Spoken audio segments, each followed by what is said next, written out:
Hello, मैं हूं मुकुल और आज हम लोग बात करेंगे सुप्रीम कोर्ट के एक ऐसे आदेश के बारे में जो लोकतंत्र के लिए बहुत महत्वपूर्ण है।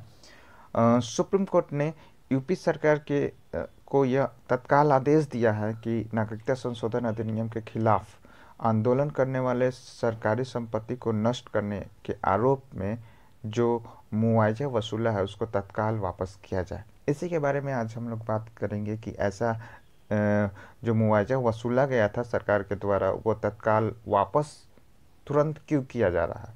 क्या यह यूपी इलेक्शन का मुद्दा है? इसके इसके पीछे देखते हैं आखिर लॉजिक क्या है।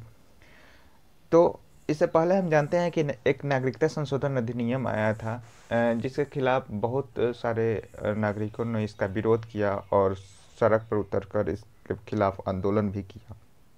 तो उसमें बहुत सारे सरकारी संपत्ति का बहुत सारे लोगों ने नष्ट भी किया। तो उसी के खिलाफ यूपी सरकार ने नागरिकता संशोधन अधिनियम के खिलाफ आंदोलन करने वालों पर जो कि सरकारी संपत्ति को नष्ट किया है उसको आरोप भी लगाया और सरकारी संपत्ति का जो मूल्य है वो भी तय किया कि आखिर वो नष्ट हुए वस्तु का मूल्य क्या है, कीमत क्या है, और फिर उस मूल्य को उन आरोपियों से वसूलने का काम भी किया।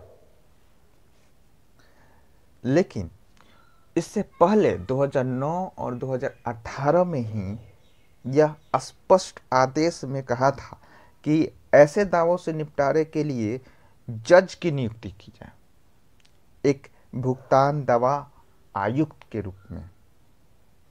लेकिन फिर भी सरकार ने इसकी अनदेखी करते हुए जिले के एडीएम के जरिए इस वसूली को शुरू कर दिया। ठीक,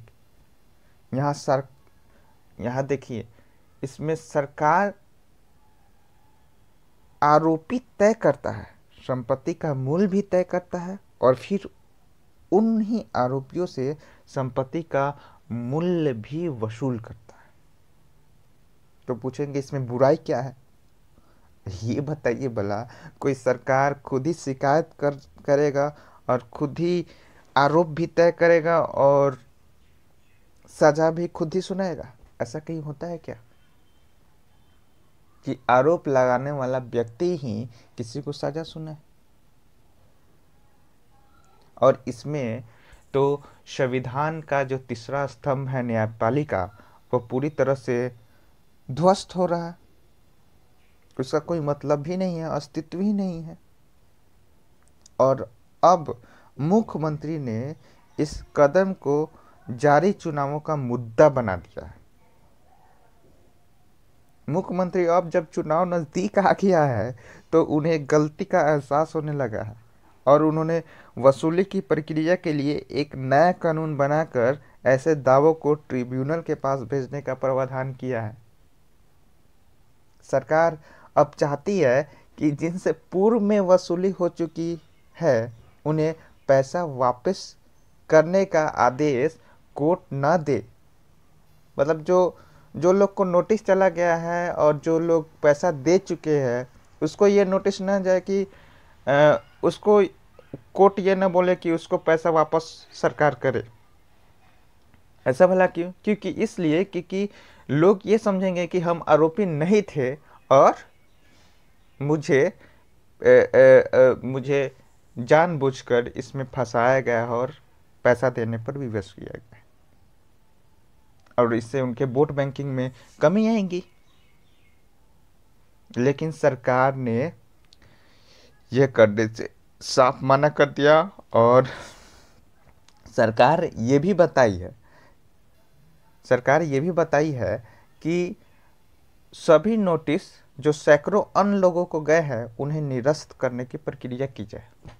लेकिन सुप्रीम कोर्ट ने इसको सिरे से खारिज कर दिया और सुप्रीम कोर्ट ने यूपी सरकार को यह आदेश दिया कि नागरिकता संशोधन अधिनियम के खिलाफ आंदोलन करने वालों से सरकारी संपत्ति नष्ट करने के आरोप में जो मुआवजा वसूला है वह तत्काल वापस किया जाए। क्या कोई सरकार स्वयं ही सारा हासिल कर लेगी, सारी शक्तियां सरकार ही हासिल कर लेगी। संविधान के 3 जो स्तंभ है,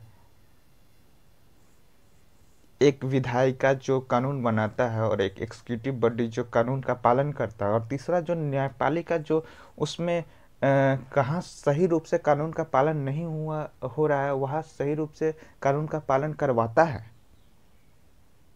जो कि यहाँ न्यायपालिका का अस्तित्व भी नहीं रहा, पूरी तरह से खत्म हो गया। यह एक संविधान को कमजोर बनाने का स्टेप भी कहा जा सकता है। यूपी सरकार द्वारा ये संविधान को कमजोर बनाने का एक बहुत बड़ा स्टेप है।